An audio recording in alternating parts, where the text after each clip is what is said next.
welcome, bienvenue, and welcome back to many of you. My name is Alana Block. I'm a doctor of naturopathic medicine, and I practice here in Montreal. I'd like to just take a moment to discuss the difference between homeopathy and naturopathy, because I get this question all the time. What's the difference between homeopathy and naturopathy? So homeopathy is its own system of medicine. It's practiced by many naturopathic doctors, by some medical doctors, and others, whereas homeopaths are trained exclusively in homeopathy. Naturopathic medicine is a profession that encompasses many different systems of medicine, which can include homeopathy as well.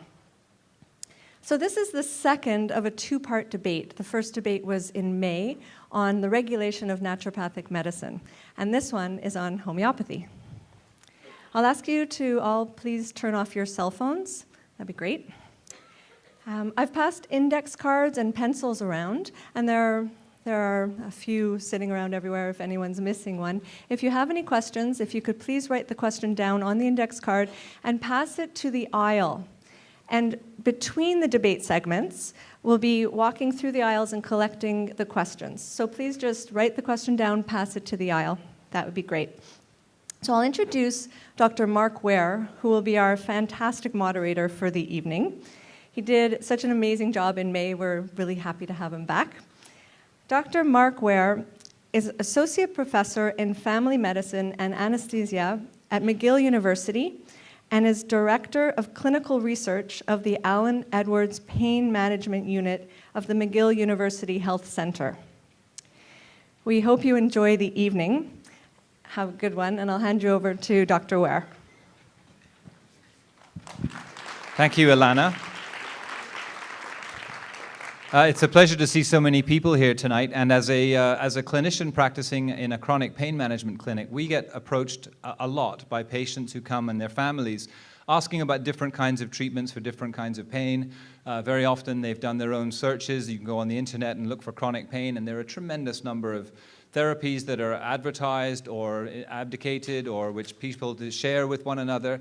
Naturopathic medicine and approaches, alternative and complementary approaches are very commonly used. In fact, it's one of the most common reasons why people use alternative and complementary medicine is the treatment of chronic pain. So I'm well aware of the public interest. And just as a show of hands, I know that Dr. Schwartz's course was being held here. Can I just have a show of hands? How many of you are McGill students or students in science? So that's about half, maybe a bit more of the room. How many general public members here for interest? Oh, sort of pretty evenly mixed. We've got about maybe I would say 40% public, 60% science. So thank you for coming and sharing your interest for this topic. I'm going to set a little bit of the ground rules here. The first thing to tell you is how the debate's going to perform, is how the debate is going to be handled. This isn't really a debate in the classical sense, in that we have a motion and that you'll be asked to vote on at the end and there's a winner and a loser. In this debate, everybody wins. And essentially the topic that is faced before us is homeopathy, mere placebo, or great medicine. And I can tell you that the only time I've ever been sworn at a scientific conference was when I mentioned homeopathy. So you can imagine that this engenders pretty strong emotions. And as a result of that, I'm going to ask you all to be please on your best behavior. You may hear things said by one or the other of our speakers that you disagree with, that you do agree with. Please keep your comments and mumbles and moans and boos and hisses to a minimum to allow our presenters and our speakers to do their best in presenting you their opinions and their judgments. Having said that, you will have an opportunity to ask questions. And in the past, in some public sessions we've had, people, when offered the chance to give a question, can often go on a little bit longer than we might like. So we've given you the index card option, and they will be collected, and I'll be going through them and picking out representative questions. So several questions will come up several times, so in order to avoid repetition, I'll pick an example of the kinds of question that's being asked. And an example of just how engaging this topic is, I actually had a question emailed to me yesterday by somebody who couldn't come and said, please ask this question. So people have already begun asking questions even before the debate has begun. So the way it's going to work is André, our first speaker, will present for 30 minutes. That will be countered by Dr. Joe Schwarcz, who will speak for 30 minutes. They will then each have 10 minutes to rebut the other's arguments. Then they will have a question and answer session between them, and at that point we'll open this floor to you for questions. And at the very end they'll have a chance for a 2-minute summary, and I'll hopefully conclude the session and we'll all be ready to go home by 9 o'clock. I appreciate that it's a long session. It will be engaging. Somebody asked me this evening when they heard about it, they asked me if there were going to be fireworks. I can't promise you fireworks. I can promise you engaging discussions. I can promise you a lot of very interesting material and 2 very interesting speakers who I will introduce you briefly now before they begin. Dr. André Saine is the president of the Quebec Association of Naturopathic Medicine. He's also a practicing naturopathic doctor who specializes in homeopathy. Please welcome André Saine.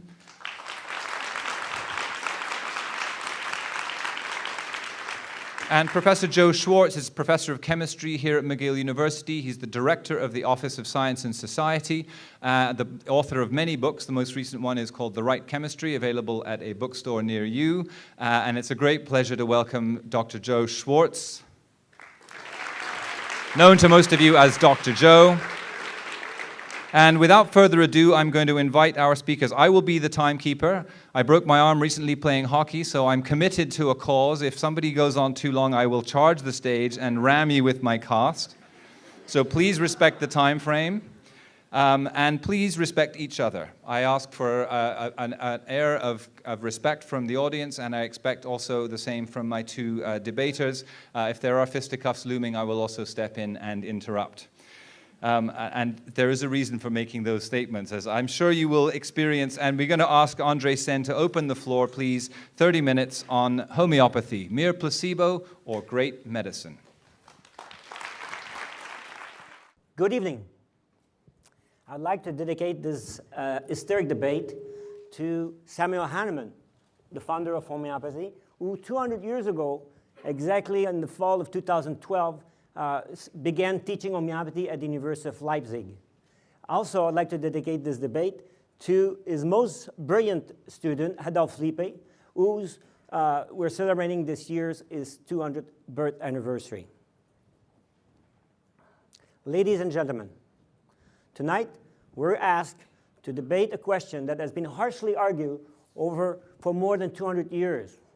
And for more than 200 years, the position on either side have been stuck in a complete deadlock.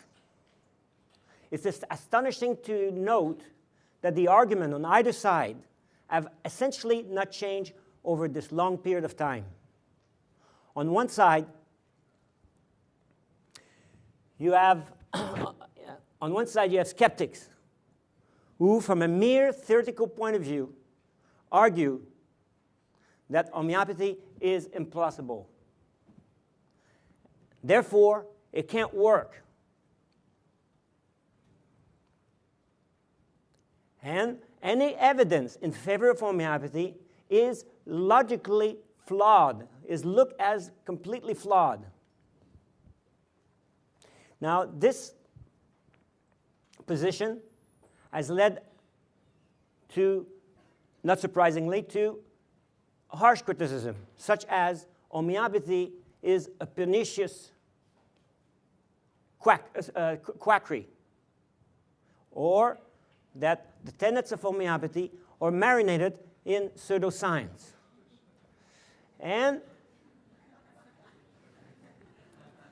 it has led, unfortunately, to intolerance, such as homeopathy is ethically unacceptable and ought to be actively rejected by healthcare professionals.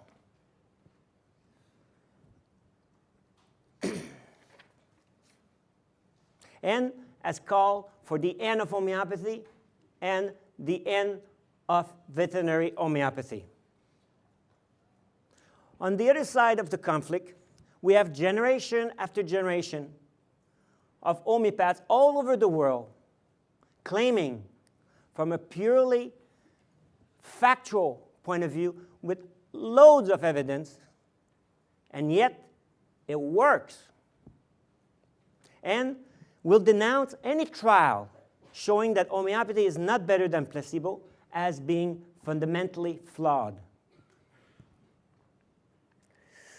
Homeopathy, since Hahnemann, homeopaths, since Hahnemann have insistently deplored the fact that skeptics have not studied homeopathy sufficiently to be able to conduct trials or simply to be able to criticize homeopathy fairly. As a flagrant example of this, Schwarcz and al. Published a meta-analysis in The Lancet in 2005. They reported having analyzed 8 trials of homeopathy. One of the major flaws contained in this meta-analysis is that 6 of the 8 trials were absolutely not testing homeopathy, but poor imitation of it. Absolutely fundamental to the practice of homeopathy is the individualized single remedy, prescribed on the totality of the symptom of the patient in a dosage that is also individualized.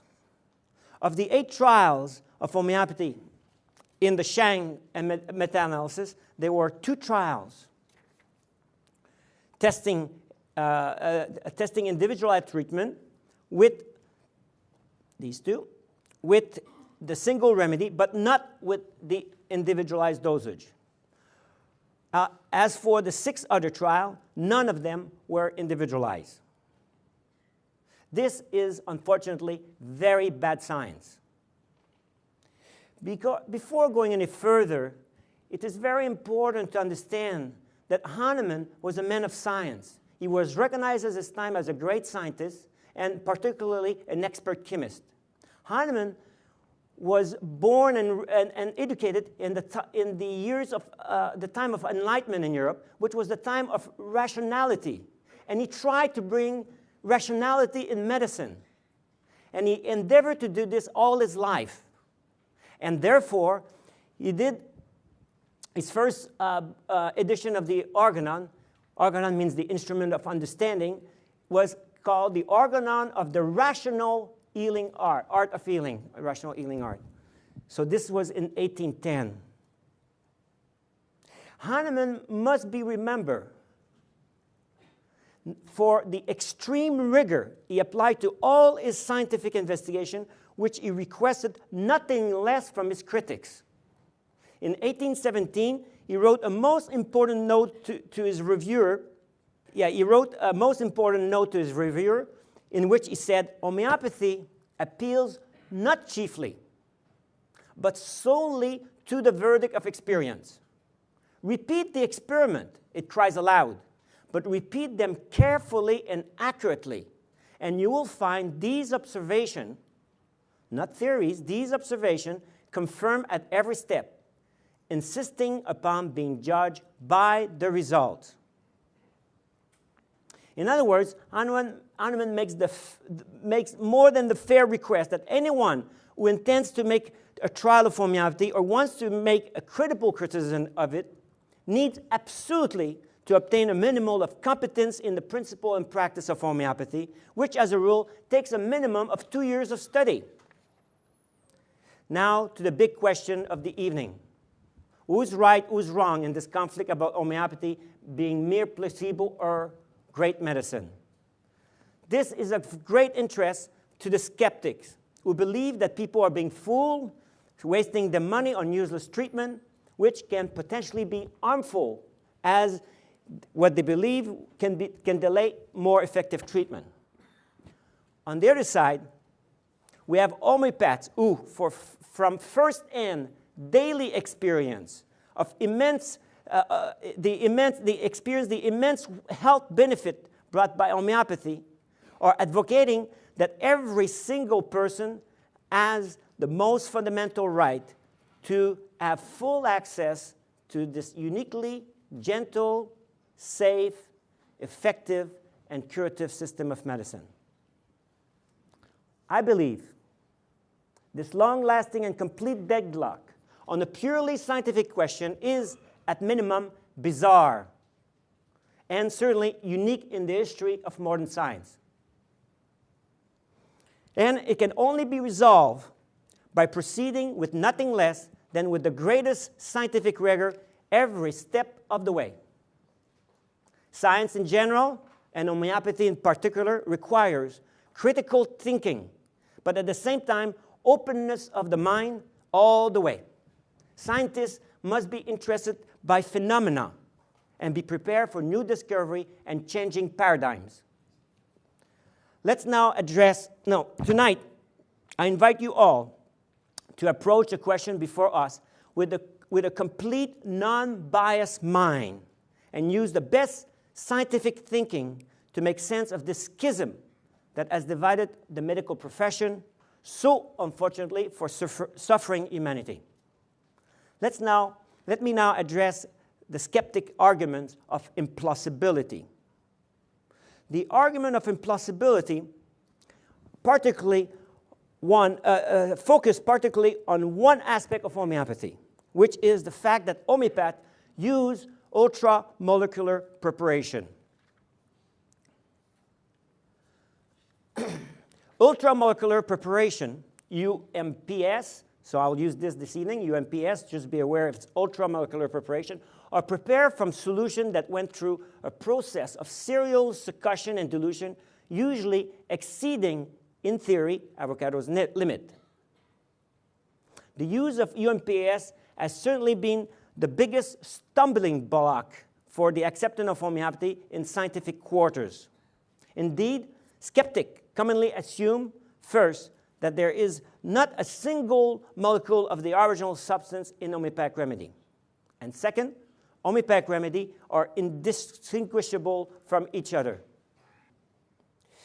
Maybe skeptics are right on the first point, that there's no single molecule of the original substance in UMPs. However, on the second statement, namely that UMPs are indistinguishable from each other, they are wrong according to current scientific data. Indeed, we find a 2003 paper published in Physica A in which ultra high dilutions of lithium chloride and sodium chloride 10-30 have been irradiated by X-ray and gamma rays. It was found that despite the dilution beyond the Avogadro's number, the emitted light was specific to the original salt dissolved initially. More so, in a 2008 paper by the team of Rustam Roy, Professor Emeritus of Material Science at Penn State University, which is their signature lab, confirmed that it is possible not only to distinguish one UMPS from another, but also one potency from another, with two different types of spectroscopy. The results show that such materials can be easily distinguished from the pure solvent and from each other. Spectra show clear difference between two different remedy and different potency on the same remedy. Now, different labs and this is a nice quote. This opened up a whole new field of endeavor for inorganic material scientists interested in biological effect. We find also other teams of researchers with other forms of spectroscopy also investigating the same phenomena, and they're finding the same thing. Here it's, they find out that the change in the water is permanent. And they say the nature of the phenomena here described still remain unexplained. Nevertheless, some significant experimental results were obtained. This was published in the Journal of Thermal Analysis and Calorimetry. Now, regarding how durable it is, there's other researcher, like a skeptic will say that these changes in the water can last only nanoseconds. However, researchers from, again, the same team of researchers here, they investigate the age, how long does the change in the water last? And they find out that this change multiplies with time. And they find out the increasing pattern does not seem to depend on the degree of dilution or on the nature of the initial substance. The excess conductivity of all systems increase with a gentle slope, reaching a maximum, in some cases, very pronounced at the age of 500 days. You see the days there, and the properties augment with time.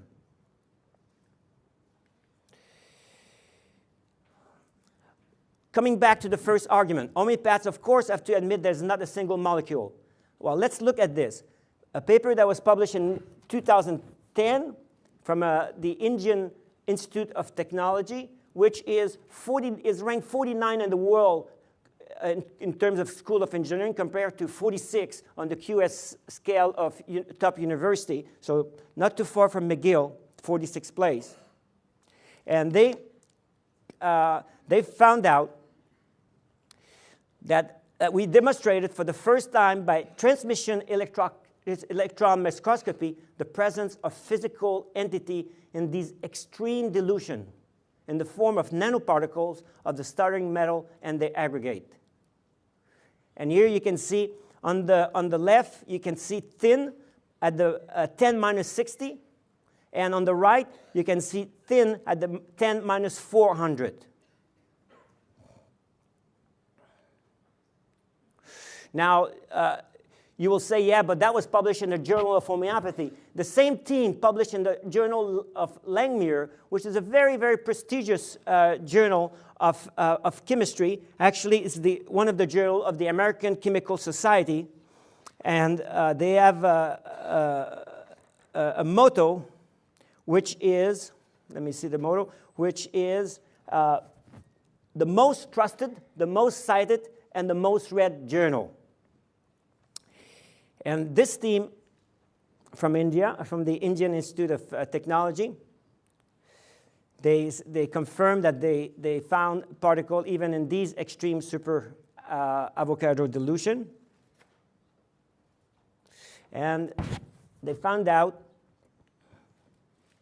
a process. I'll just show you. So here is the process of trituration, and here is the process of dilution. After three series of trituration, it goes into a solution, and then there's succus. And as this process progresses, there's nanobubbles that accumulate in an asymptotic manner. That means it never reaches zero. So as you're diluting and succussing, it actually multiplies, the nanobubbles multiply. And they concluded, our conclusion arises from our experiment indicating that in a successive dilution process of manufacturing beyond a certain stage, the dilution is merely apparent, and the concentration of starting material in the diluted product reach a non-zero asymptotic no matter how much more the sample is diluted. It is hard to understand how skeptics still maintain that all this research represents a plundering of science. This statement is contrary to current scientific research which support the biological plausibility of UMPS. In a 2005 paper in Material Research Innovation entitled "The Structure of Liquid Water, Novel Insight from Material Research, Potential Relevance to Homeopathy," we can read, "This paper definitively demolished the objections against homeopathy." And I will skip the rest of the quotes there. In a summary, or a review of the literature on the plausibility of homeopathic similitude published in 2011, the author that reviewed the literature in conclusion, our work and that of many other researchers suggests that homeopathy is not only plausible, but constitutes one of the frontier of medical science, and more specifically of complexity science, biophysics, and nanopharmacology. For these reasons, the tenet according to which homeopathy is based on the principles that are incompatible with well-established science cannot be accepted, and investigation of homeopathic treatment appears to be warranted and ethically justifiable.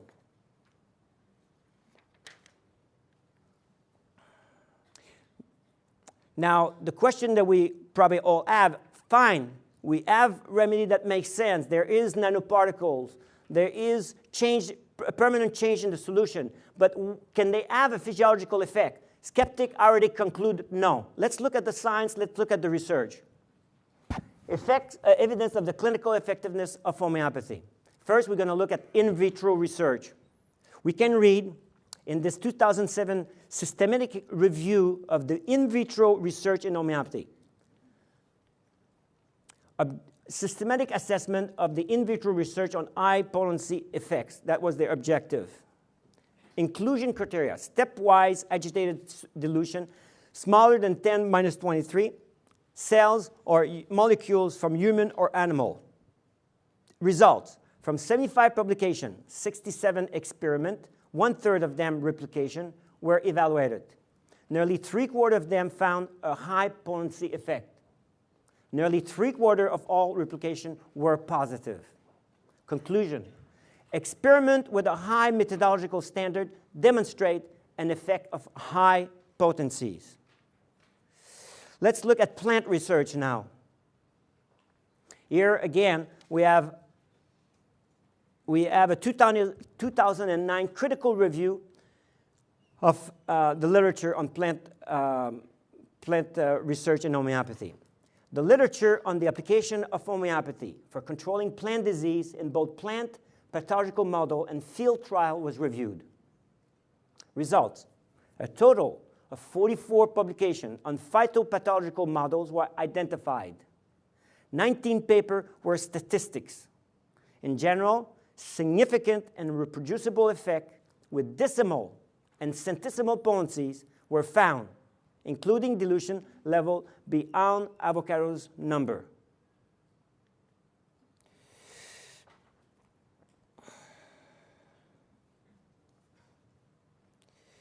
The next question that needs to be answered is whether homeopathy really works clinically. That's what we are here for. So let's look whether it works. First, let's look at veterinary research. These are randomized controlled trials with positive evidence. Here you have infertility in cattle, mastitis in cattle, infectious disease in pig, and so on and so on. And here we have clinical outcome studies with positive evidence with kennel cough in dogs, epilepsy in dogs, Cushing syndrome, and so on. Now let's look at observational studies. Observational studies provide variable information that is complementary to the results of clinical trials. And here, it is particularly helpful to evaluate real-life outcome over many years. First, this 2005 review paper entitled Research on Homeopathy, State of the Art, in which it is stated, observational research of homeopathic practice documents consistently strong therapeutic effect and sustained satisfaction in patients. Historically, homeopaths were among the first to introduce double-blinded experiment in human subjects. Now let's look at two large-scale prospective observational studies over many years. The first one is out of the UK, in which the author reports, this was an observational study of 6,500 consecutive follow-up patients during a 6-year period. Results, homeopathic intervention offer positive health change to a substantial proportion, 71%. The second study I'm going to show comes from Germany and Switzerland. It was published in 2008, and the author report, in a prospective multi-center cohort study with 103 homeopathic primary care practices in Germany and Switzerland, data from all patients older than 1 year old consulting the physician for the first time were observed. Results, a total of 3,700 patients were studied, 73% contribute data to the 8-year follow-up. Disease severity decreased significantly, 0.001, p-value of 0.001 is extraordinary, 1 chance in 1,000 it could have happened, between baseline 2 and 8 years. Physical and mental quality of life score also increased considerably.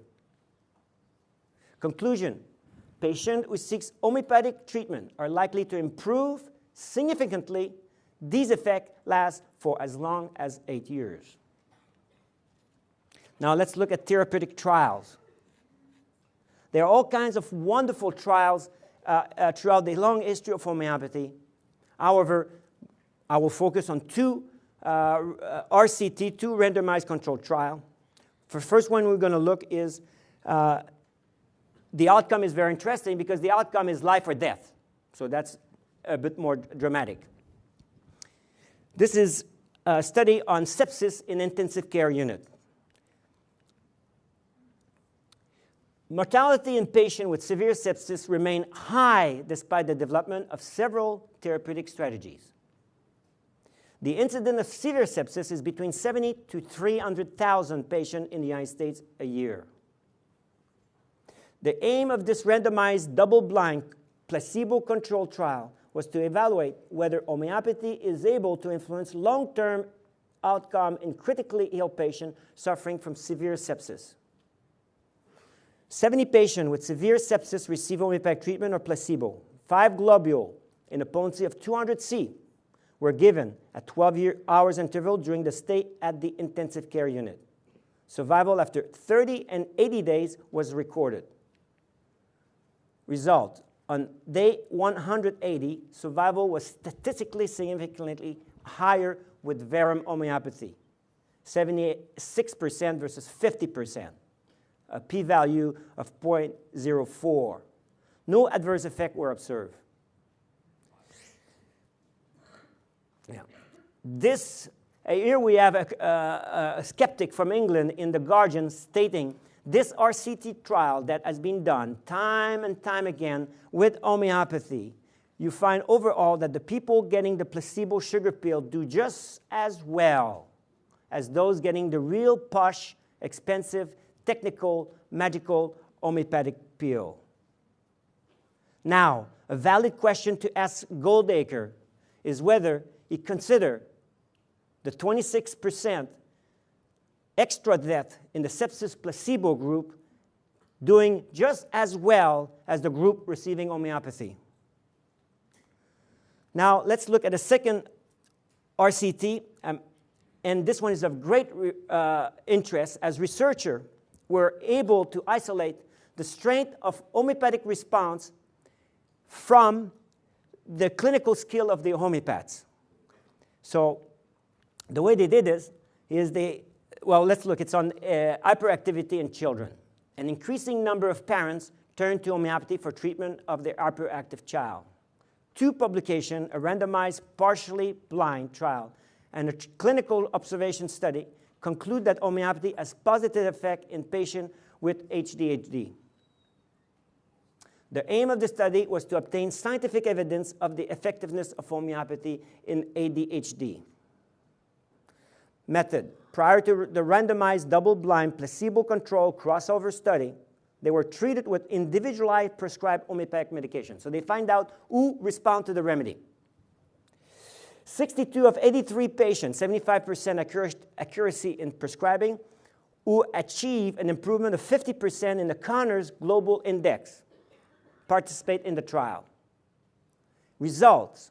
At the entry of the crossover trial, cognitive performance such as visual global perception, impulsivity, and divided attention had improved significantly under open label treatment with a p-value of 0.001. Extraordinary. 1 chance in 10,000.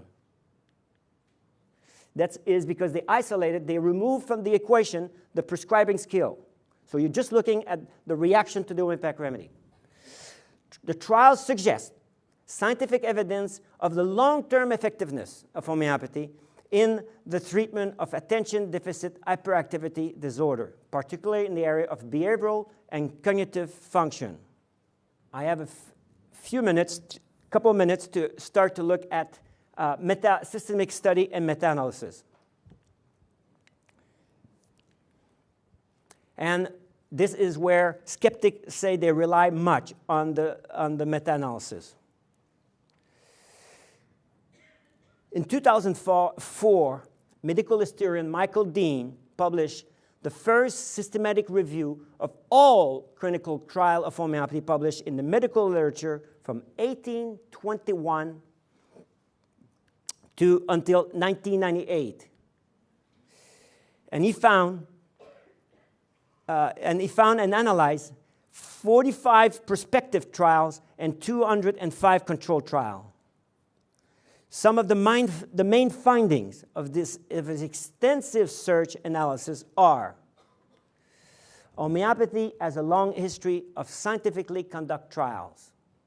The use of placebo was largely developed by Hahnemann, who had recognized as early as 1805 the need of a washout period.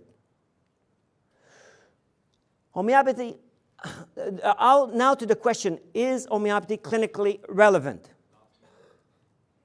Homeopathy appears, in the study, they conclude homeopathy does appear to be capable, homeopathy appears mostly as safe as reputed. Homeopathy does appear to be capable of influencing global outcome, such as well-being and comorbidity. Economic benefits are noticeable. Skeptics, however, still rely heavily on the now much discredited Chang and al. Meta-analysis instead of referring to the recent and most comprehensive review ever conducted study on the effectiveness, safety, cost-effectiveness, and real-world outcome of homeopathy, which is referred as the Swiss study, which I'll continue after I come back.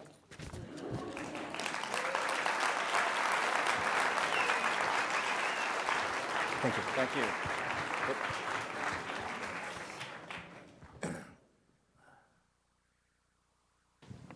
Challenging the very nature of water and making sure that you never pass a water filtration plant and look at it the same again. Please, a big hand for André Saine.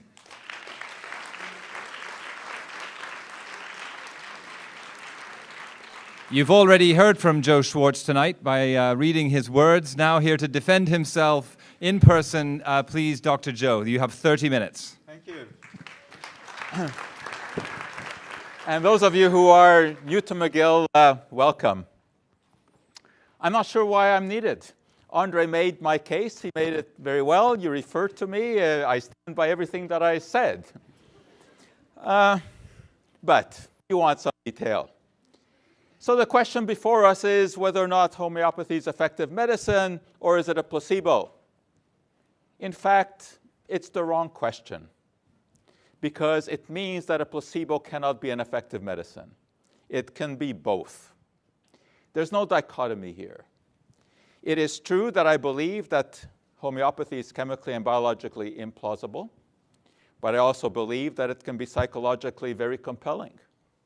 And those are also not incompatible with each other. First, what homeopathy is not. It is not herbal medicine. It is not acupuncture. It is not reflexology, aromatherapy, or any of those. It is a distinct system, and that already was described, of like curing like. A healthy person develops a symptom into a large dose. That is used in smaller doses as curative. And those medicines can come from many, many areas, from plants, from animal stuff, minerals, etc. That's the essence of homeopathy as conceived by Samuel Hahnemann way back in around 1800. He was indeed a very, very interesting man. He graduated from medicine. He did not like the lancet, which of course was used to bleed people in those days. He did not like leeching. He didn't like the horrific things that physicians did in those days. Because basically, when you got better, it was in spite of the physician, not because of him. Hahnemann wanted something different. He wanted a kinder, gentler therapy. And he is to be commended for that. Malaria was a scourge at that time, as unfortunately it still is today. But there was a treatment which was cinchona bark. And Hahnemann was aware of this. And he experimented on himself. He wanted to know what was the right dose to give to his patient. So he kept taking bigger and bigger doses to see what would happen. And he took these doses, and eventually he developed fever, much like he saw in his malaria patients. And then came to the conclusion that a substance that in a healthy person causes a certain disease can cure that person, can cure a sick person who has those symptoms. He began to investigate other materials. Arsenic, for example, in terms of provings, as he called them. He would give it in increasing doses to friends, family members, etc., and cause symptoms. For example, in this case, gastric pain, vomiting, and diarrhea. He lost some friends and relatives along the way. But he concluded that therefore in smaller doses, this would be a remedy for food poisoning, because those are the symptoms that one experiences with food poisoning. And he developed a whole system of materia medica, numerous such provings. And then he came to the conclusion, somehow nobody seems to be able to explain exactly how he came to this conclusion, that less is more, the theory of infinitesimals, that if you dilute your product, your original solution, you make it more potent. Well, one day he made a house call, and he answered this house call in a horse-drawn carriage. And his homeopathic remedy worked extremely well on the patient. And he developed the second aspect of homeopathy, percussion. He believed that the cobblestones had shaken the medication, and that potentiated it. So the two aspects. So dilution, which of course is still very, very much part of homeopathy, you dilute in water and alcohol, and as was already mentioned, once you get to about 12C, there's not a single molecule of the original that is left. That, of course, can be calculated. So that when you buy a remedy, a homeopathic remedy like this one here, which is based on acetic acid, it doesn't have a single molecule of the original substance, but that solution, which doesn't have anything, has been impregnated into a sugar pill, which is not expected to somehow have any kind of an effect on the solution. Of course, once the water evaporates, there's no water there left. So what is there? A ghost of the molecules. Well, when would you use this particular product? Well, the provings have shown that it can be used if you have this particular issue, or if you suffer from sausage poisoning. I'm not sure how they arrive at that, but that comes from the materia medica directly for this particular homeopathic product. Once you get to the 30C dilution, which was favored by Hahnemann, a patient would have to consume an unbelievable amount of the so-called remedy in order to encounter a single molecule. And furthermore, at that dilution, you're not even going to encounter a water molecule that has encountered the original material. But this was, of course, not known to Hahnemann because Canizares or Avogadro and Dalton's theories were basically just formulated in the middle 1800s about atoms, and Hahnemann knew nothing about that. So within his frame of reference, it kind of made sense. And he based it all on his own experience. His patients got better, and they loved him. Of course they did, because he didn't make them vomit, didn't create diarrhea, he didn't do the horrific bleeding that other physicians were doing. Even Napoleon was into homeopathy. His pubic lice were treated with it, but history does not record whether or not this was successful.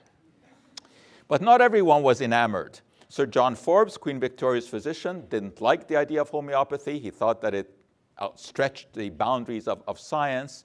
But there were some remarkable homeopathic products developed in those days. Homeopathic cocoa, as you can see, it would last for 12,547,298 years. I'm not sure exactly how that was calculated. But even Fry came up with homeopathic cocoa. I think in this case, it's pretty descriptive because there's nothing in there. So I think we can really call this a legitimate product. But of course, the whole issue really boiled to the fore in terms of modern science. In the journal Nature, a very reputable journal in 1988, with this study that was carried out by Jacques Benveniste, a highly respected biochemist in those days, and he maintained that in his experiment he found a solution that reacted to an antigen in spite of the fact that there was no molecule left. And he submitted this paper to Nature. Well, this of course caused a large controversy, especially when he said that his solution worked only when shaken and not when stirred. Well, James Bond perhaps was a homeopath. No, that has to be investigated whether or not the shaken or the stirred martini has any kind of a chemical difference. But anyway, Nature agreed to publish this article with a proviso. This is the first time anything like that ever happened, this proviso.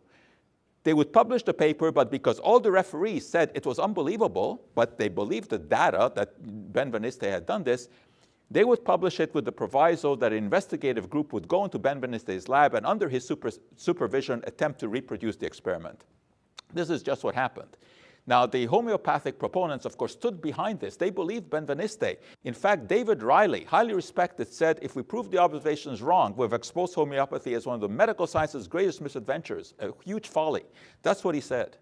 Well, the group, of course, found that the experiment could not be reproduced, and it turned out, Nature published it, that high dilution was, in fact, delusion. So that's where Benveniste stood at that point. He didn't give up. He said that his experiments were sound and that he would eventually reproduce it. That never happened. We're not quite sure why, but the technician who worked on this had a very, very close relationship with Jacques Benveniste. Some would say too close. And that she was actually doctoring the data in order to please him.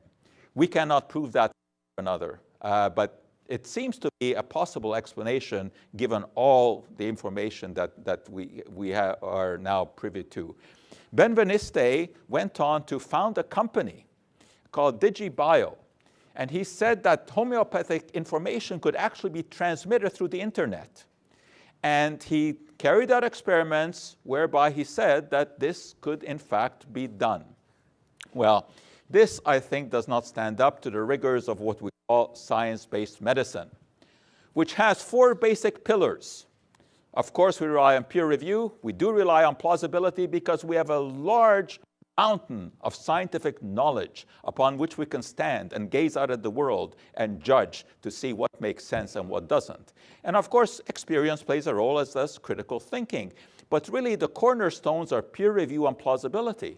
And this cannot be discounted, as I said, because we know a lot about how the world works. And water having memory is not plausible based upon the chemistry, the biology, and the physics that we know. I'm not going to get into the battle of papers because there are 6,500 peer-reviewed journals in the world. Every minute of every day, there's 4 new peer-reviewed publications that come out. They can be put on a bell curve like everything else in the world is. Some are excellent, some are terrible, most are mediocre. So it is possible to take a look and cherry pick and show anything you want with the literature. That's why we don't get into the paper versus paper. That's why plausibility is very important in terms of memory effects. Water does not have memory. Water molecules move around all the time. Yes, there are momentary associations, picoseconds. That's an unbelievably small time frame. Water doesn't hold any kind of memory. And if it did, why doesn't it remember everything else that it came into contact with? That water has been down through sewers. It has been through taps. How come that there's no memory of that? Well, some people say because it can be wiped out. This company sells a filter to make homeopathic water. And they pass the water through the crystal so that it erases all its previous memories. I don't think that that is particularly scientifically sound. But of course, what we want is the evidence. Never mind the possibilities, never mind the extreme dilution. I will accept the fact that there are some anomalous findings, as André pointed out, and in respected journals. But that's not the point. The point is, so what if there is something anomalous found? How does that translate to curing, to therapy? I would even grant the fact that water can hold memory. Okay, let's say that it can. What does that have to do with healing anything? So let's look at evidence. Some homeopaths say that they can actually detect which is a homeopathic remedy by dowsing, by swinging a pendulum over this. We've tested some of these people. The tests are very clear. They get it right about half the time, which is exactly what you would get randomly, statistically. Are there positive peer-reviewed trials of homeopathy? You bet they are. André pointed out some.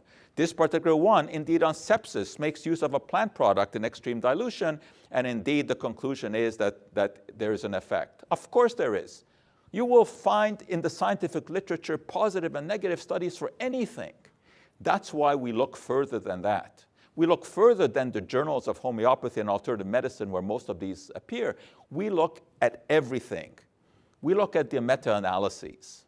Meta-analyses are real. Of course, some of them can be criticized. But this is what we look at. The first real meta-analysis was done in 97 of homeopathy, and it came to an interesting conclusion that it seemed that there was something more than just a placebo effect. This is being quoted all the time. Well, the same researchers, as more evidence came to light, published this paper, which hardly ever gets quoted, and there it is. They realized that when further studies were done, the evidence just evaporated. And this is what we see. When better studies are done with more people, with more controls, the evidence seems to evaporate. Then, of course, there was the analysis that André referred to, which I certainly don't dismiss. There are problems with some of the papers in there, but they looked at a huge number of papers. And even the criticism of this analysis has been widely criticized. But the basic conclusion was that there's no better than placebo. The Cochrane collaboration, one of the most reputable organizations in the world, they have no vested interest whatsoever. They have looked at homeopathy, did a meta-analysis, looked at all of the trials. Again, the conclusion is that it is a placebo effect. James Randi, who we had here in this very room as a guest, some of you were probably here 2 years ago, he was asked to supervise a specific trial on Horizon, a wonderful British TV program. And they sent out samples to scientists who claimed that they could distinguish between homeopathic products and others.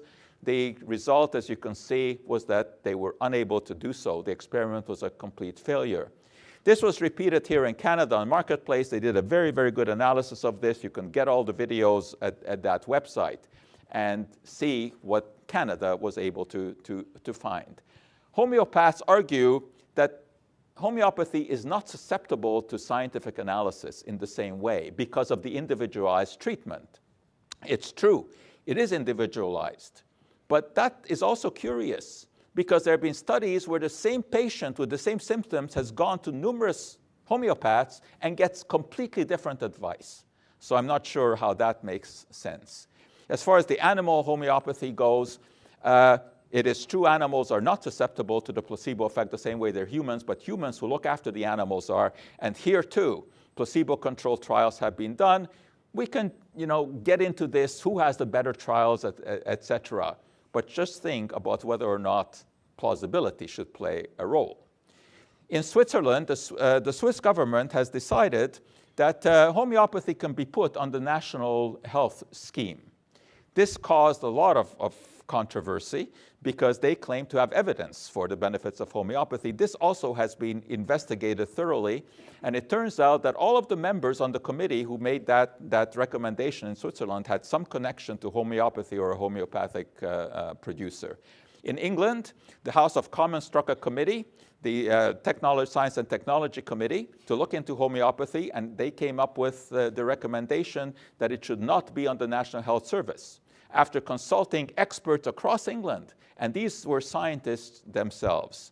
In Canada, homeopathy is legal, of course, and you can buy homeopathic products. They must have a DIN number, which I think to many people suggests that this is approved by Health Canada as safe and effective. Not the case. It does not have to be proven effective. It is, of course, safe because there's nothing in there. So homeopathy is regulated in Canada in this rather bizarre way, but there's absolutely no requirement to prove any kind of efficacy. Is there any risk? Well, you can take oscillocosonum for the flu. There's not going to be any risk because basically what you have here is a homeopathic preparation made from the liver and the heart of a duck. But it is at a concentration of 200 C, which, as we have seen, is incredibly dilute. There's not a single molecule. So one duck is enough to supply the homeopathic demands of the world for several years with oscillocosonum. But it won't do you any harm. And indeed, critics of homeopathy have clearly shown this by taking various homeopathic medications in huge doses. And they guzzle the bottles tablet after tablet after tablet and show that, of course, nothing happens.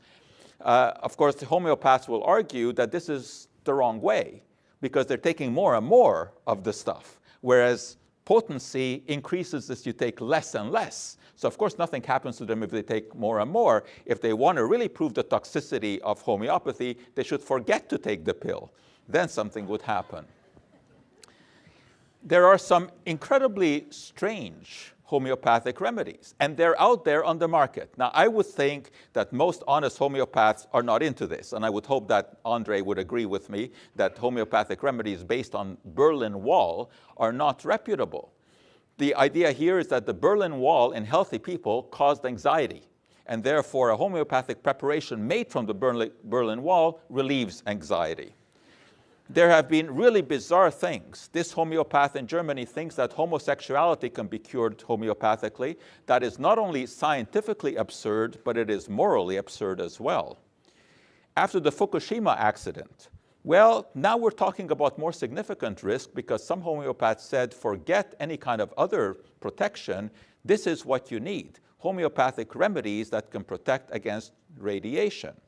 Homeopaths Without Borders, who have no connection to to Doctors Without Borders, say that in Haiti, for example, when the rainy season comes, you have to worry about dengue, malaria, etc. All of that is true. I don't think homeopathy is going to be the solution there. And Jeremy Sher, who is the founder of Homeopathy for Health in Africa, believes that AIDS can be cured homeopathically.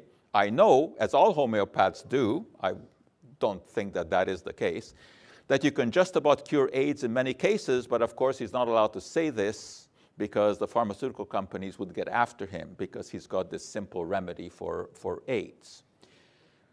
In England, unfortunately, many homeopaths recommend homeopathic prophylaxis for people who are going into mosquito-infested areas. Homeopathy does not work to protect you against malaria. People have succumbed to this. They also treat HPV infections homeopathically. That's a serious disease. We're not talking about the common cold here. We're talking about human papillomavirus.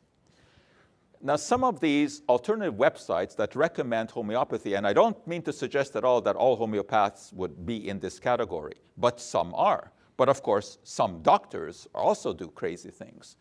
But in this particular popular website, which recommends homeopathy, they also tell you that the American Medical Association really should be called the American Murder Association because of all the terrible things that they do. And they advise people to avoid chemotherapy and radiation in favor of homeopathy. That's where we get into the real problems. Because there are homeopathic clinics that claim to treat and cure cancer, and desperate people will do desperate things. There's absolutely nothing wrong with experimenting with homeopathy when someone has some terrible disease and they have run the conventional gamut and nothing has helped. I can certainly appreciate that. In fact, I can't guarantee that I wouldn't do that myself. But when someone chooses that over some established conventional treatment, we have a real problem, and it has happened many times, but I give you just one particular case. It's a very unfortunate case and got a lot of publicity in Australia. Young lady in her 40s diagnosed with bowel cancer. She was of the natural mind and she didn't want to engage in chemotherapy. She didn't want the surgery that was recommended. She went to a homeopath. This homeopath told her, we have the direct quote, "You must use homeopathy alone. Classical homeopathy will cure you, whereas chemo and surgery will not." As you can imagine, the story has a very sad ending, and it is obviously a legal case. It's going to be interesting to see just what happens here, but of course, the poor victim cannot be brought back. Here's the coroner's report, and you can see that desperate people will do desperate things, and the decision was made by herself and her husband, who was also a believer in alternative medicine. And she paid the price because with the kind of cancer that she had, a cure probably would have been affected. So why does homeopathy persist in spite of all of this? Because the placebo effect is very powerful, 30 to 40% of the time. It will work in almost any condition. It is just an amazing phenomenon, and it's very real. The fact that it's in the mind is irrelevant. If you feel better, you do feel better. It doesn't mean that you are better. It doesn't mean that there has been any kind of physiological cure inside, but you do feel better. We also have the so-called regression to the mean. I know that sounds scientific, but basically what it means is that many conditions are cyclical. And one week you may feel good, the next week you don't feel good. That's when you go to the alternative therapist. And of course, if you get naturally better, that gets the credit. That's the regression to the mean. Very often, standard treatments are also being used, and yet the alternative therapy gets the credit. And lifestyle changes, very often good lifestyle changes are recommended by homeopaths. Exercise, good diet, etc. That may make a difference. And there is the fear of conventional treatment. People don't want chemo, they don't want surgery, much, much safer, gentler to swallow a sugar pill. So all of these together make homeopathy acceptable. Back to Hahnemann, which is where we started. Remember that he started with the whole notion of taking cinchona in larger and larger doses to trigger the symptoms of malaria. That's the foot upon which homeopathy stands originally. Has anyone ever tried to replicate that? Yes. In 1991, German professor Wilhelm Hoff did the experiment, started to take cinchona bark in bigger and bigger doses, and never got a fever, never got the malaria symptoms. So we don't know what happened in the case of Hahnemann. Maybe he was unlucky, he was taking the cinchona doses and he got the flu at the same time. And that's what caused the fever, and that's what created his tenet. But he was a good man. There's no question about that. He wanted to good, he recognized the ills of conventional medicine at that time. He now rests in Switzerland. Paris. His, stand corrected, it is Paris. Yeah. This really is, I think, the most appropriate statement to make about his career. And again, you know, we can look at the studies, and many experts, of course, have done that. And there are pro studies, as André has pointed out, but I can tell you that for every one of those studies, there is a whole large number of experts who will criticize it and who will give you piles of other studies. But I certainly agree that while homeopathy itself is scientifically implausible, homeopaths can be beneficial to many people. We see this because when you do surveys, very often people express their satisfaction. They'll express their satisfaction on homeopathy because the consultation is what is important. The homeopath himself or herself is a wonderful placebo. Doctors these days don't have much time. As soon as you sit down, they start looking at their watch. They'll tell you, you have 2 questions to ask, or I have 10 minutes for you. Actually, 10 minutes is quite long. The average in North America is about 7 minutes. So, of course, people are dissatisfied with the kind of conventional care that they are getting. With a homeopath, you will sit down. They will discuss every aspect of your life. They will ask you probing questions. They really seem to care about what is going on. And very often, that's what people need. They need their souls massaged.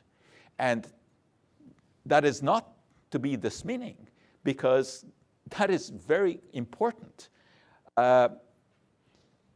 Many diseases are cyclical, and there's nothing you can do about them. Pardon? But absolutely not. Did I ever say I was? Did I ever ask for, did I ask for a comment from the audience? Okay. We will ask for comments, and then you can say anything that you want. But at this point, you maintain respect and sit quietly. So yeah, you can clap. So, yeah, of course, there's a lot of satisfaction from homeopaths, and there's no question that when you go to a consulting homeopath who really knows the ins and outs, there are many people who benefit greatly from that. And after all, you know, the royal family in England stands by this. Not that, you know, they're the real beacon. I mean, obviously, when Prince Philip had a more serious problem, he ended up in a hospital. He didn't go to a homeopath. So basically, André and I have different views on homeopathy. I certainly do not in any way suggest that homeopathy should be banned or that it should be legally controlled. That's not my point at all. I think that homeopathy can serve a purpose. But I think one has to be very careful in making the choices. about when homeopathy is appropriate and when conventional medicine is appropriate. And I think that whether or not the extreme dilution has some sort of strange property is irrelevant, because it has nothing to do with the potential of cure. Why should that image, ghostly image in the water, have anything to do with cure? And how is that ghostly image transferred to the sugar pill? And why doesn't the sugar pill have any effect? Anyway, those are things that can be further debated. But so is homeopathy good medicine, or is it a placebo? The truth, of course, is that it is both. And there's nothing wrong with having an effective placebo, as long as it is honestly delivered and as long as a patient is not being tricked that something else is happening than what is actually going on. So we will certainly be happy to take your questions and to discuss this back and forth. But there you have two distinct views on homeopathy, and I guess it is up to you to make up your mind about which is the more scientific approach. So thanks very much for your attention. And thank you very much, Joe Schwarcz, mixing homeopathy with humor and humanity. Dr. Joe. So you've heard two very conflicting opinions. We now turn to a bit of a rebuttal. I now invite André Sen he has exactly 10 minutes to respond. Again, please, no heckling from the audience. This is not what we want to get into. Please respect the speakers. Keep your comments to yourselves. There are question cards going around. Questions will be posed to the speakers if they're legible and I can read them. And as a doctor, I can tell you I can read almost anything. André, you have 10 minutes to rebuke and rebut the statements of Dr. Schwarcz. Okay, thank you. Joe, with all due respect, I think you're behind science. Science is moving along, and there's a lot of articles, of course, and if you don't look at it, it's going to go beyond. And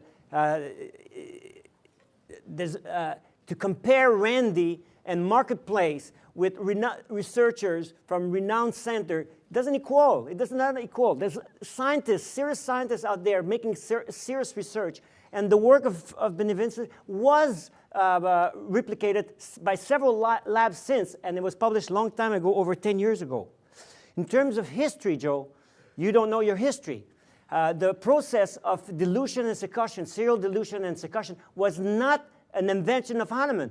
It has been known at least since Paracelsus.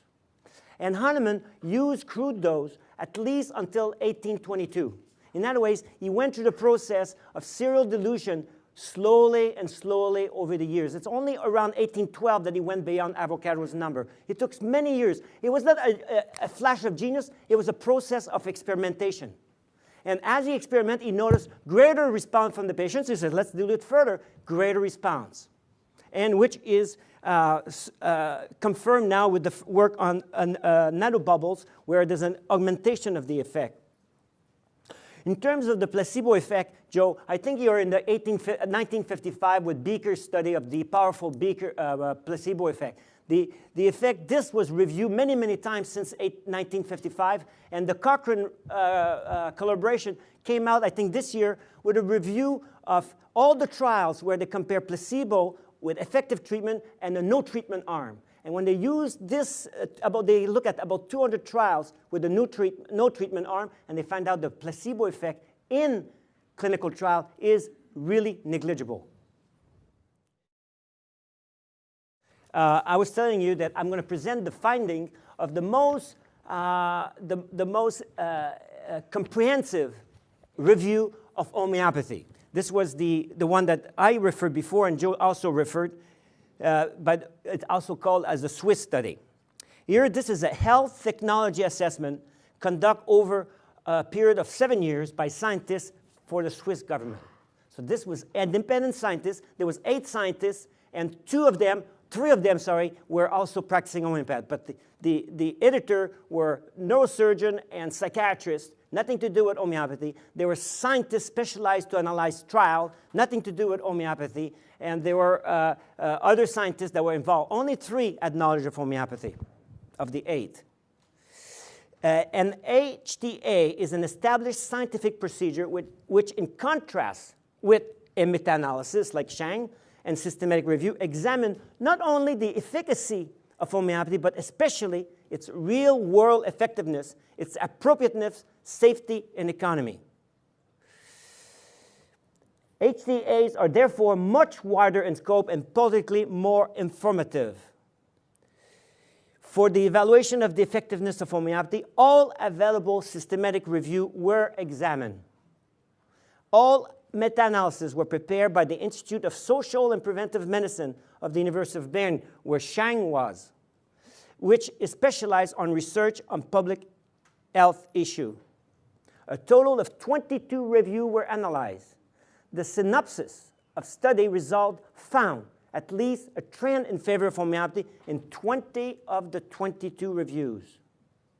A follow-up study with very high external validity, i.e. the investigation of the effectiveness of individualized classical homeopathy, also provided strong evidence of effectiveness. In contrast to this subsidiary result, the Schwarcz et al. Of the Lancet in 2005, this much more comprehensive and differentiated HTA showed that homeopathy was effective, safe, and cost-efficient. It reevaluated Schwarcz a quantitative analysis taking into consideration criteria of external validity and internal validity and found a truly remarkable result in favor of homeopathy. You have to remember 6 of the trials were imitation. Final conclusion, the real-world effectiveness, effectively likely, questionable, or likely, homeopathy falls within the category effectively likely. Safety. Medical homeopathy in Switzerland has few side effects if professionally executed, and the use of high potency is free from toxic effect. What more do you want? Well, economy perhaps. With pharmaceutical costs being what they are, the use of homeopathy has the potential to lower pharmaceutical spending. In summary, it can be said there is sufficient evidence for the preclinical effectiveness and the clinical efficacy of homeopathy, and for its safety, economy compared with conventional treatment. In January 2011, the Swiss Federal Department of Home Affairs decided that homeopathy will be included in the Swiss statutory health insurance and be reimbursed for a minimum of 6 years, a bit more advanced than here. Now, probably the most compelling of all evidence is the epidemiological evidence. In 2003, I began a review of the literature on homeopathy in times of epidemic. So far, I have accumulated over 7,000 references. 7,000 references on this subject. 2,000 of these references have already been read and integrated into a comprehensive text. And here you can appreciate the different diseases that have been investigated so far. Now, one of the findings, the main finding of this comprehensive review of the literature, which include all the epidemics that where homeopathy was involved in all over the world, from the earliest one was 1796 with scarlet fever until now with leptospirosis in Cuba. The main findings was result obtained by homeopathy during epidemic reveals a very important and clear constancy, a very low mortality rate. This constancy remains regardless of the physician, time, place, or time of epidemical disease, including disease carrying a very high mortality rate such as cholera, smallpox, diphtheria, typhoid fever, etc. I'll give you an example. In 1849, there was a major epidemic of cholera all over the world, but we're going to focus only on Cincinnati. Pulte and Ehrman treated 2,600 cases with 35 deaths, or a mortality rate of 1.3%. Cholera, the mortality of cholera in the 19th century was 50%, regardless of the physician, the place, the country, or where the patient were treated. Like in Asia, in Egypt, in Tunisia, in Turkey, they didn't have treatment. And the mortality was around 50%. Regardless of the treatment, the mortality was 50%. And despite having had 60 to 70 cases that were in a deep state of collapse. Now, No. Now, there was a skeptic that said that these were wrong, they cheated. So there was a commission that was instigated, and the commission was chaired by Alfonso Taft, who became Secretary of State eventually, or Secretary of War under Grant, and his son became President of the United States. So reputable person. And the commission outcome was what the homeopath had report was exactly true, to the point, to every single case. I'm going to look at a second disease. If I have 1 minute, it's pneumonia.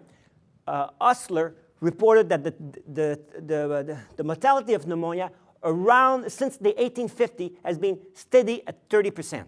Even himself at Johns Hopkins at 30%. Homeopaths will obtain results with less than 2%, and usually more like 1%. It's remarkable when we consider that 1 out of 25 Canadians dies of pneumonia now, when we could lower the mortality dramatically just by using those little pills that Joe is talking about, those good placebo. I have been in practice for 30 years. I've seen the worst case of patient with acute and chronic disease. And I can testify to you that there's nothing in the history of medicine, which I've studied extensively, and I already also written a thesis on the placebo effect in homeopathy, so I'm very aware of the placebo effect, that there's nothing in the history of medicine that can come close to homeopathy. This is the future of medicine. If you want to move forward, move towards homeopathy. If you're a scientist, basic science, move towards the study of nanoparticles and so on. It's the future. We're not looking behind now. Science is moving forward. Hahnemann was a precursor of nanotechnology, and I have to stop here. André Saine demonstrating that it is possible to be told to stop on time and stop on time. Thank you, André. I know there's more where that came from. Dr. Schwarcz, you have 10 minutes to provide your rebuttal for André Saine. Well, André says that the future of medicine is homeopathy. That leaves me speechless. That's one I cannot argue with. The placebo effect, you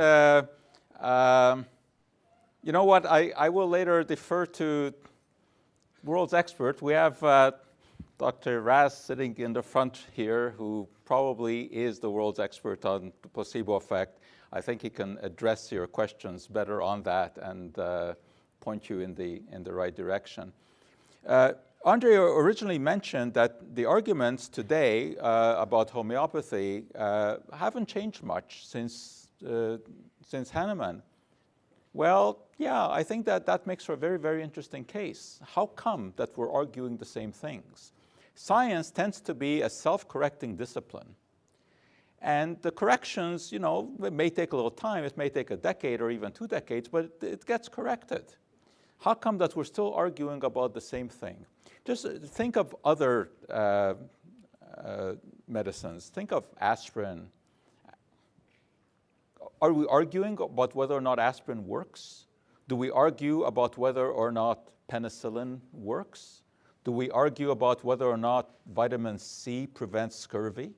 Do we argue about whether vitamin D prevents rickets? No, we don't argue about these things, but about every one of those, there were arguments, and there was a lot of controversy. And I suspect that if we go back 100 years, we could have taken any one of those issues and have this kind of debate. I can tell you that when William Withering first introduced the idea that foxglove could cure dropsy, as they called it then, which of course was congestive heart disease, he was opposed. There would have been debates just like this, probably a lot more acrimonious. People said, "Are you crazy? How can you think that just chewing the foxglove plant is going to cure heart disease?" Well, eventually, of course, it was proven because the scientific evidence became clear. And today, digitalis, of course, which was the active ingredient in there, is the accepted therapy. But we don't go and tell people to graze in a field of foxglove if they have congestive heart disease. We've been able to isolate the active ingredient, standardize it, measure it, and know how much to recommend.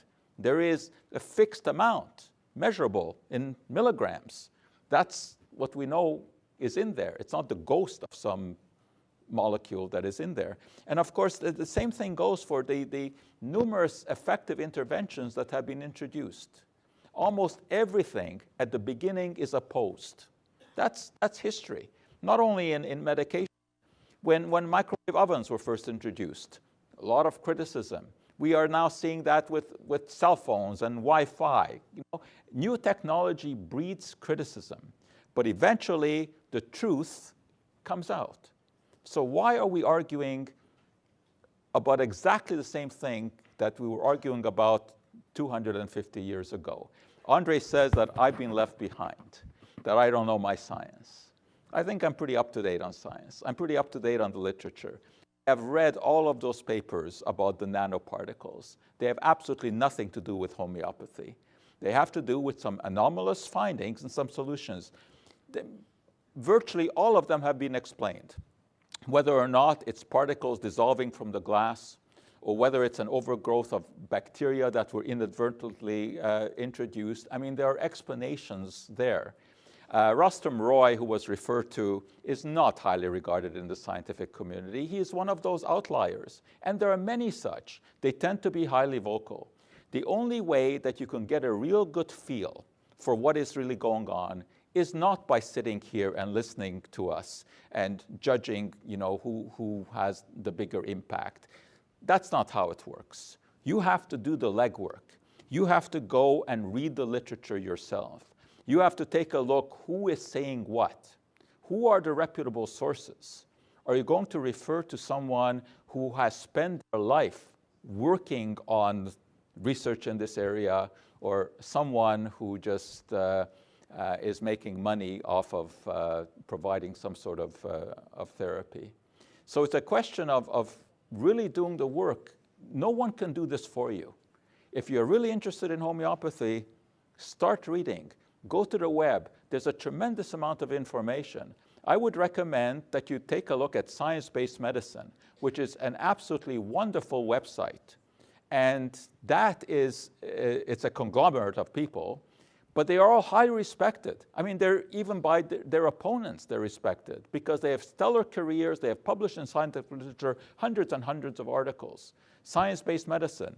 Take a look at how they evaluate homeopathy. And there is no acrimony there. It is all done scientifically. Now, André also mentioned that the Horizon program on which Randy was on is not reputable. It is an extremely reputable program. Those of you who watch the BBC probably know how the BBC works. It's not like the CBC or the American channels. They do things right. And they really did that one right. They really did that one right. They set up the experiments exactly the way that the proponents of homeopathy wanted it set up. So they were asked to do what they claimed to be able to do, to differentiate between the solutions. The only reason Randy was called in is not because he's an expert on homeopathy. No, he's an expert on how you get information and on how easily one can be misled inadvertently. So that's why he was called in, just as a safeguard. And the results were very clear. They could not distinguish. As you know, Randy has the $1 million offer to anyone who can experimentally demonstrate any of the so-called paranormal effects, and homeopathy is in that category. Randy offers the $1 million to anyone who can distinguish whether or not a sugar pill is just a sugar pill or is it a homeopathic sugar pill. Well, if all of these experiments that have been quoted here can do that, why aren't these people lining up for that $1 million? Research grants these days are very hard to come by. Let me tell you, $1 million is a lot of money, right? If someone can do that, why aren't they lining up? After all, homeopaths claim that their product is different from an ordinary sugar pill. Why can that not be demonstrated? So again, I'm not at all saying that homeopaths don't have value. I fully agree with what André has been saying, that his patients can be very, very satisfied. That's there's no contesting that. The question is why they are being satisfied. And what I say is that the theory that non-existent molecules succussed in some specific way can actually have a physiological effect, I say is scientifically implausible and unacceptable because we have enough scientific evidence, knowledge upon which to make that statement. And it is up to those who make an unusual claim to come up with the evidence. So if homeopaths claim that their drugs are different from just a sugar pill, let it be proven in a laboratory in some way.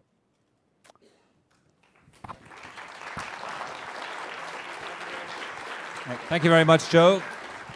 Okay, this brings us to the portion of the evening where it's your turn to ask questions. You've done so. I've received a number of index cards. I'd now like to invite both André and Joe to please come and take a seat up on the seats up here, and I will begin to read questions.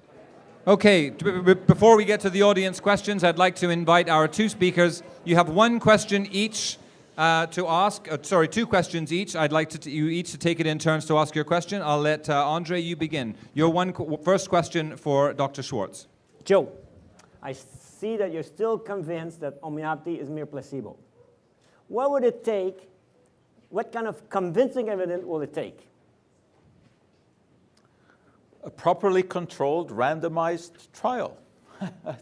That's all we ask for in science. Well, actually, we ask for more than one properly controlled randomized trial because one trial doesn't mean much. But if we have a selection of properly controlled randomized trials, yes, I would buy it. You show me what you consider is a properly controlled randomized trial for a specific condition, where a specific homeopathic remedy cures that condition. Okay, answering science with science. Professor Schwarcz, your question for André.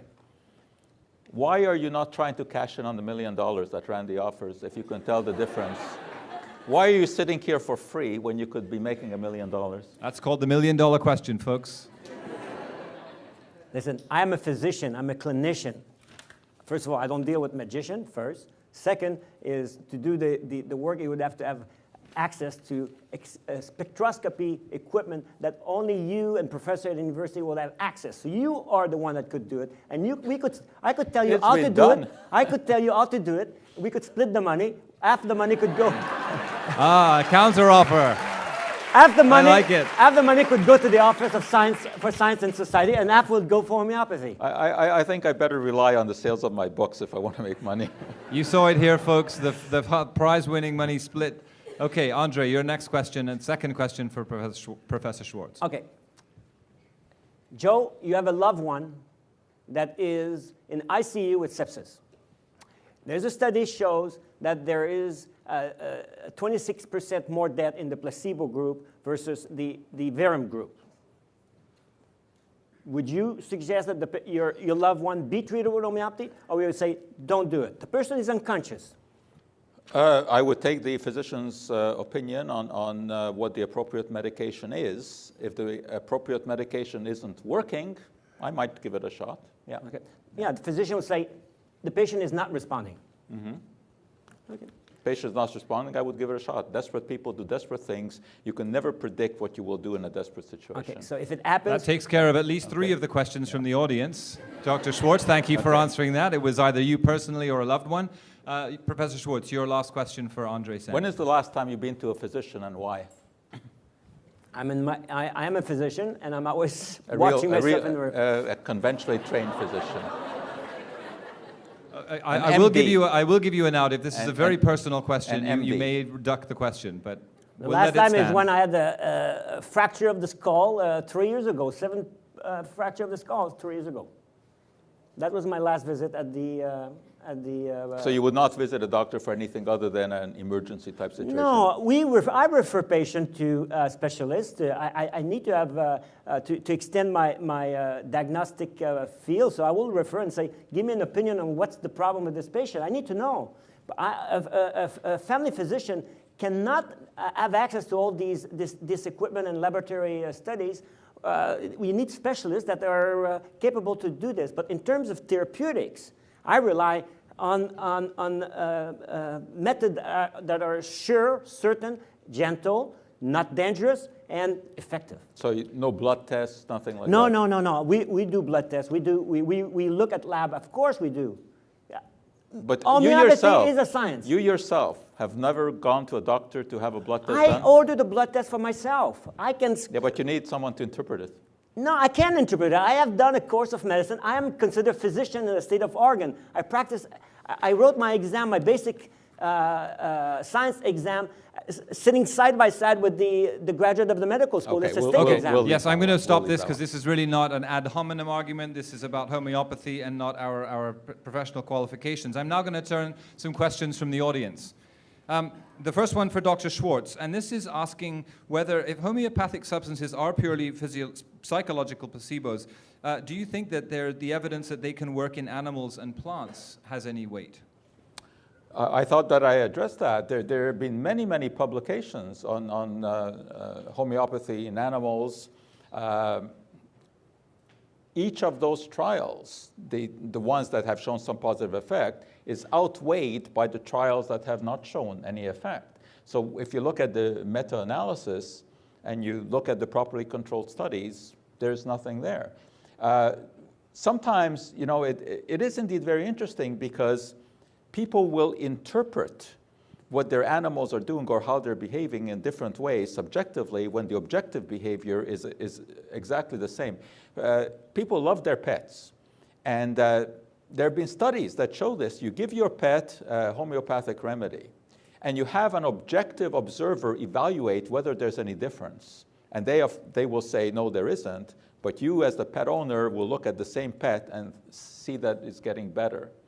I mean, we've actually, many years ago, we did a little experiment that was not well enough done to be published, where we had people, we solicited students during the cold season, and we had, I think, about 20 students who were coughing and sneezing.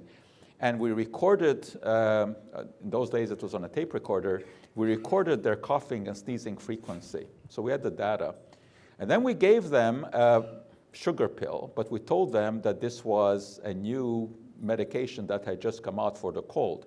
It was, of course, a sugar pill. We didn't have to go through any kind of ethical, hospital ethical committees for this, so we just do the sugar pill. And then I gave them a little talk about something totally different. And then after, we asked them whether or not they thought that the sugar pill had worked. And about 40% of them said that they thought that it worked dramatically, that their cold symptoms got better. Well, of course, we had kept the tape player going all the time. So we had the data. We had the coughing and the sneezing and everything on the tape, on record, which was exactly identical before and after, objectively. But subjectively, their mind made them think that they were coughing less and sneezing less. And of course, they also felt better, but they weren't better. Thank you, Professor Schwarcz. The next question is for André Sen. André, what makes homeopathy a better option than scientifically derived medication? Well, that's a great question because in homeopathy, we're treating the whole person. And it's over the long term. So with conventional medication, you're looking for an effect on a certain physiological process. So you're targeting symptoms, and then you produce more symptoms because of the drugs, so now you have to use more drugs. In homeopathy, we're not doing this. We're treating the whole person over the long term. As you're treating somebody, little Johnny, with an ear infection at 7 years old or at 3 years old, by treating little Johnny with homeopathy, the ear infection goes away, but also the susceptibility to get another infection changes. The susceptibility to be sick changes. So this is the best prophylaxis. In other ways, by treating people with homeopathy from a young age, you provide them with better health later on because the susceptibility to be sick is dealt with as soon as there is problem occurring during life. So treating the whole person without the side effect of medication, and the medication typically in conventional medicine are palliative. They have an effect for a certain time. In homeopathy, they're curative because there's a prolonged reaction to the remedy that changes the susceptibility to be sick. It's an extraordinary phenomenon that we have access to. Unfortunately, it's not well known enough, but like I say, it is the future of medicine, there's no doubt. And you'll see, Joe, one day you'll say, you were right, André. Okay, raising the specter of doubt. Okay, this next question is going to go to both of you, and perhaps I'll start with André, but the question is, and there's several questions along this line, can you explain the mechanism of action of homeopathic remedies? Well, there's several mechanisms of action that are potential. Nothing has been confirmed. So we know, for instance, like the nanoparticle have a physiological effect that is completely different than other form of medication. You just have to Google nanomedicine to see the world that is opening there. It's extraordinary, the possibility there. So the mechanism of action is not so clear. We could say we're like a bit like with aspirin. Aspirin was used for many years, but only until 1971, nobody knew why there was an effect, but people were using it. In 71, they found out it affects prostaglandin. Now we're about at that level because we have the tools now. Finally, we have the tools, the very refined spectroscopy equipment to be able to see that the change are happening by serial dilution, not in the toilet. We're talking about serial process of dilution and succussion. Rustum Roy at his signature lab at Penn State University, Professor Emeritus, showed that the succussion produced 10 to 15,000 atmosphere of pressure, which is enormous on the molecule of water. And that permits a permanent change of the structure of water. So yes, there is a beginning of understanding of the mechanism of action. There's many papers by Iris Bell as one who publish all the possible mechanism of action, but it's not actually right now proven. Thank you. And the question I'm going to ask Dr. Schwarcz, similar question, but perhaps a slightly different twist. Does a patient have to know that it's a placebo? Rephrase that. If the patient knows that they're getting a placebo, will they still have a placebo effect? The most recent studies show yes. But I'm not an expert on this. Can we have an expert weigh in on this for a minute? Would you wish to comment? Very briefly, we're running out of time, but if you can keep it brief, I would be very happy to have a... Sure. So it is... So my name is Dr. Raz, and placebo is one of my expertise, and it's completely unnecessary to know whether you receive a placebo in order to have an effect. And if you do know that you receive a placebo, you can still show a placebo effect. And as a matter of fact, sometimes when you know that you're getting a placebo, you will show a heightened a placebo effect. If I just may comment on one more thing, as I listen, to this debate, it's really fascinating for me to see, particularly the interjections from the audience as you listen to what people are saying, and that's because as I listen to this, I can see that the only thing that we agreed on so far is where Sam Hahnemann is buried, and that's in Paris. But other than that, I feel that there's very little in terms of what people are saying, and I have to say that to somebody who knows the literature, it's like science fiction versus reality. Now, it is true that we cannot predict the future. It is absolutely true. But we can't. We just can't predict the future. Okay, thank you, Dr. Raz.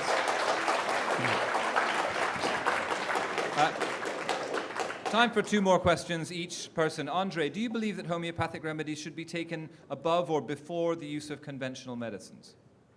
This is really a choice of an individual. The more a person is informed, the more a person can make an informed choice. So I would suggest that you study the potentiality of homeopathy for your family, for your loved ones. See how it is. But if you do it, you have to do it accurately and precisely. So if you cannot do it yourself because you don't want to take the time to study it, make sure you consult somebody that is professionally trained. And I can tell you, I assure you, because I've been in the field for almost 40 years now, that there's very, very few people that call themselves homeopath that actually have reached a level of mastery that is worth considering, because it's a very difficult field to study.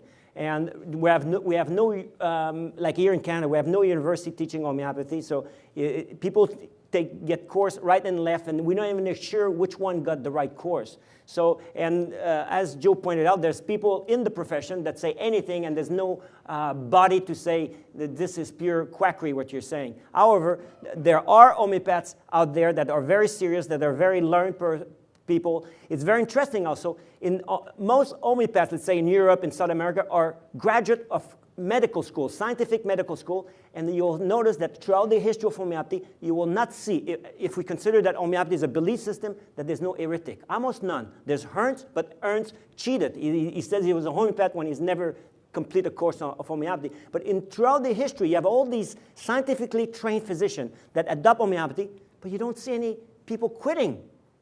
Once they are trained, they stay in it. They leave allopathy to go in homeopathy, but not the other way around. You don't see that happening. Why? Why they don't a lot of switch? money to be made. Can I ask, I'm going to ask a final question. On the topic of money, the final question to you, Dr. Schwarcz.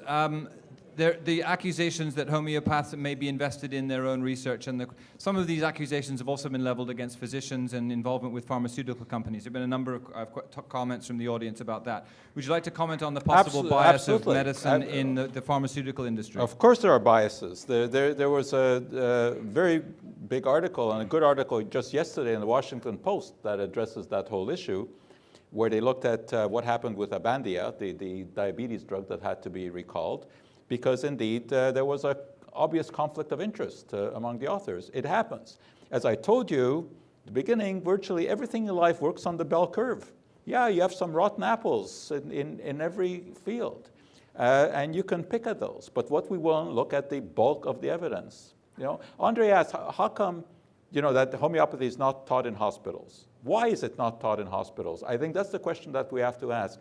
There is no conspiracy on part of the scientific medical establishment to keep effective therapies away from people. I mean, that's such a naive argument. You see it being made, especially on the web these days, all the time. You know, that only natural remedies, really work, and this awful establishment is trying to sweep these under the carpet so that they can sell their expensive and ineffective medications.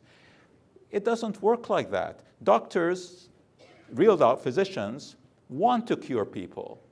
They're not out to destroy humanity. When something works, they embrace it. I mean, you think back to what happened with the Helicobacter story, for example. When Barry Marshall first introduced the idea that ulcers were caused by a bacterium, what did the scientific establishment say? He's crazy. Because we know what causes it. It's caused by stress. It's caused by hyperacidity. Are you crazy saying that antibiotics can cure ulcers? And then he did something, a very foolhardy thing. He took a dose of bacteria and he cured himself with antibiotics. Within a year, so-called triple therapy with antibiotics was used around the world. It was embraced because it worked and it was clear. If the same thing could be said for homeopathy, it would be embraced. Physicians would love not to have to intervene with drugs that do have all kinds of side effects if the kind, gentle therapy really worked. They're not out there to fool people. They're not out there to steal people's money. They would be happy if everything worked the way that you say. But the evidence just isn't there. If it were, it would be embraced. Thank you, Dr. Schwarcz. I'm going to ask André to respond to that. You have 2 minutes, and then we're going to start to wrap up the session of the evening. Okay, André, you can respond to that. Okay, read my lips. It will be confirmed. In other words, homeopathy will become the main way of treatment. Hopefully in our lifetime. Hopefully in our lifetime. If you remember Todd Blake, who was the coach of the Canadians, one of the best coaches ever, when he was asked to predict what would happen in the Stanley Cup Series with the Maple Leafs one year, he said, predictions are for gypsies. So I'm not going to predict the future. I'm not going to say which way homeopathy will go, but if I were a betting man, I'm betting on science. And I'm going to venture that the same tired old arguments are going to persist and that homeopathy is not going to make any headway. Well, actually, I would say the following. Homeopathy has had difficulty to be recognized in scientific quarters, especially because of the remedies that are in ultramolecular dilution. However, now that we have the tools to study these remedies, there will be more and more interest, and it will grow in a logarithmic way. Now, as the interest will build up, and it will be used more. When you say that homeopathy is not used in hospital, it's wrong, because in India it's official medicine. It's official medicine in many other countries, such as Brazil, and it's taught in hospitals, it's taught in university, and they're practicing it. In India, there's 250 state colleges teaching medical college teaching homeopathy. No, it is. It's just here it's not happening. In Montreal, we did have the Montreal Homeopathic Hospital, which still is on Marlowe Street there. But there were hospitals. Now there's none, but it will come back. The future has to be. It will happen because we're dealing with a truth, a real phenomena. It's up to you to study it, to look at it for your own benefit. I don't get any benefit if you are interested in homeopathy and you use it for your loved one. It will be for you. It's a gift that nature has for you, and it's up to you to take it or not. Whether you use it or not, nature doesn't care. Thank you very much, André. Ladies and gentlemen, as an educator, I'd like to ask one question before we close up the evening, and that is, please raise your hand if at any point during this evening you started to think a little differently, either about homeopathy before or against it. If you've had any changes in the way you think about this subject, please raise your hand. I'm just curious to see whether we've reached out and made any changes. I hear from the front row that perhaps this hasn't made an impact. I hope that this evening has at least made you think a little bit about the nature of evidence, about the nature of scientific inquiry, about the nature of health, about the nature of the human and the healing profession. I'd like to ask you please to join me in thanking Professor Joe Schwarcz and André Saine. He wins the applause meter. Joe Schwarcz. André Saine. I think we've all won. Thank you very much for your time. And thank you also to Ilana Block for organizing this. Please, a big thank you to Ilana for putting this all together. Have a very good evening, ladies and gentlemen, and be healthy.